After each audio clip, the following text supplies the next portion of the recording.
ഏശയ്യ 22:22 ദാവീദ് ഭവനത്തിൻ്റെ താക്കോൽ അവൻ്റെ തോളിൽ ഞാൻ വച്ചുകൊടുക്കും. അവൻ തുറന്നാൽ ആരും അടയ്ക്കുകയോ അവൻ അടച്ചാൽ ആരും തുറക്കുകയോ ഇല്ല. പരിശുദ്ധ പരമദിവ്യകാരുണ്യ ഈശോയ്ക്ക് നേരവും ആരാധനയും സ്തുതിയും പുകഴ്ചയും ഉണ്ടായിരിക്കട്ടെ. ഈശോയെ സ്തുതിക്കുന്നു, ആരാധിക്കുന്നു. Hallelujah, hallelujah, hallelujah, hallelujah, hallelujah.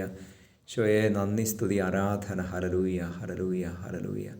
ഈശോയെ ദാവീദ് ഭവനത്തിൻ്റെ താക്കോൽ തോളിൽ പേറുന്നവനെ, ഞങ്ങളുടെ ജീവിതങ്ങളിലെ എല്ലാ തടസ്സങ്ങളെയും അങ്ങ് അഴിച്ചു വിട്ടിപ്പിക്കണമേ എന്ന് പ്രാർത്ഥിക്കുന്നു.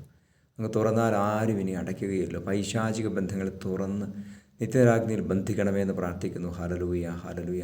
തടസ്സങ്ങളെ മാറ്റണമേ, കൃപയുടെ വാതിൽ തുറക്കണമേ എന്ന് പ്രാർത്ഥിക്കുന്നു.